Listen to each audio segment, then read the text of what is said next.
Hey guys, my name is Divya. I'm a pharmacologist and I have been doing management certifications for a while. I now work for a healthcare IT company. I recently took the SHRM exam, the SHRM-SCP exam, and got certified. So I wanted to do a series of videos on how to get certified for the with SHRM, regardless of which certification you're taking. You could be taking the CP or SCP, but I think that this video and the entire series that I've made would apply to everybody. So I hope that you're finding these videos helpful. So the SHRM spring testing window just ended a couple of days back, and I think we're in the prequel of the winter testing window. So I really wanted to take this time and make a new video as to how to really get started in terms of studying. This is an exam which has lots of notes, lots of background, and lots of reading to be done right before you take the exam. So I wanted to go with my fifth video, which is this one. This would be my fifth video. I really wanted to talk about what I would have done differently if I knew then what I know now. And there are a few things. So the most important thing that I wanted to talk about is how to get started in terms of studying. So the SHRM does offer a BOK, which is the BOCK, the Body of Competencies and Knowledge. So this PDF is about 70 pages. Which is really like an outline or a blueprint of the exam. When I'd first gotten started with studying for this exam, I was hoping that those were the only pages I'd have to read and study. But surprise, surprise, that wasn't the case. I really had to study a bit more. And that's when I went ahead and bought the learning management system. It is an expensive system. It costs about $700 odd. But the system is totally worth it. The learning management system gives you lots of notes on the competencies that they expect you to know. They give you quizzes, post-tests, practice exams, and things that really help you review for the exam. I've covered all of this in my first 4 videos, and I will leave the link in the description box below, so please go take a look at it. And I've also written an article about my experience in terms of exam taking or test taking, and I will link that below too. So please look at those and do leave me comments and feedback. So coming right back to the video, how did I get started? I skimmed through the BOK. I did not read every page in detail.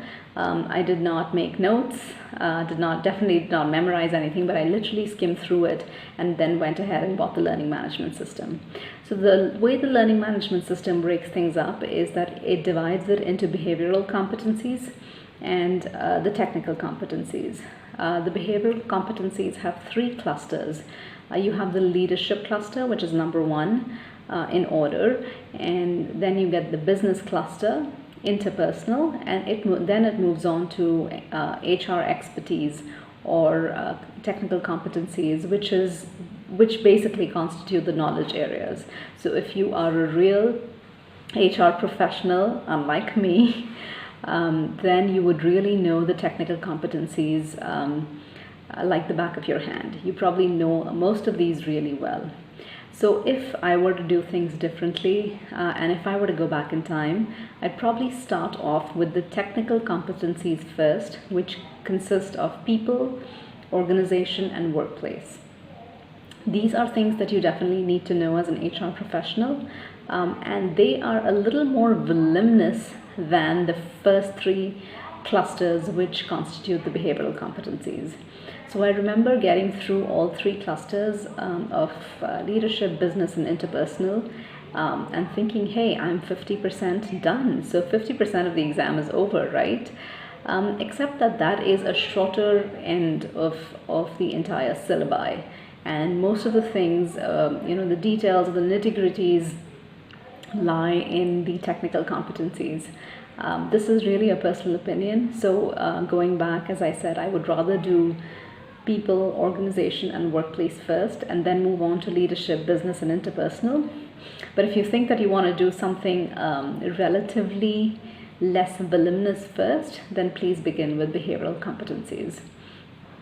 The second thing that I want to tell you is that you're probably just getting started because the winter testing window doesn't begin until December. So this is a good time to actually put in to studying, for a December, a January, or a February exam, because the winter testing window extends from December 1st of 2020 all the way to February 15th, 2021.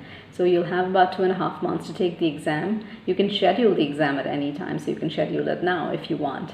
But usually people wait for a little while just to see where they are with their studying in terms of choosing an exam date. So here we are. What I'm trying to say is just get started, start reading, preferably technical competencies first, because that's your mainstay, at least in my personal opinion, and get going. And the most important thing that I want to tell you for this video, there will be a lot of people that will tell you that they studied in no time and took the exam. So I heard people say this all the time. I studied a couple of months and then I was done. I took the exam and I was done and I passed. All I have to say for that is good for them. I took an entire 3 months to study, and this was spread over a period of almost 6 months. So what do I mean by that? I signed up in the beginning of February of 2020 and took my exam at the end of July. Did I study every single day in these 6 months? No, not really. I think I studied for about a reality of an actual of about 3 months. But then things happen in life. There are things that'll always happen. Maybe someone at home needs your time and attention. It can be a kid, it can be an elderly person. Maybe there are things happening at work and which just don't allow for you to sit down over weekdays or weekends to study. So these things have to be factored in, and just remember that life is always going to go on. My third and most important tip is more of a shout out for people who didn't make it in the previous spring testing window. A little failure doesn't mean anything, guys. You're still an HR professional.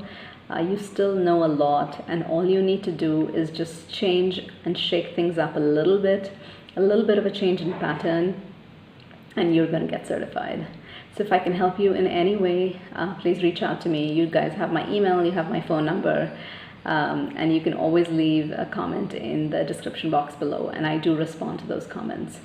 So do get started, do start reading the chapters, and I think I'm going to be making more of these videos, and I seriously hope that you're finding these videos helpful. Thank you so much for watching.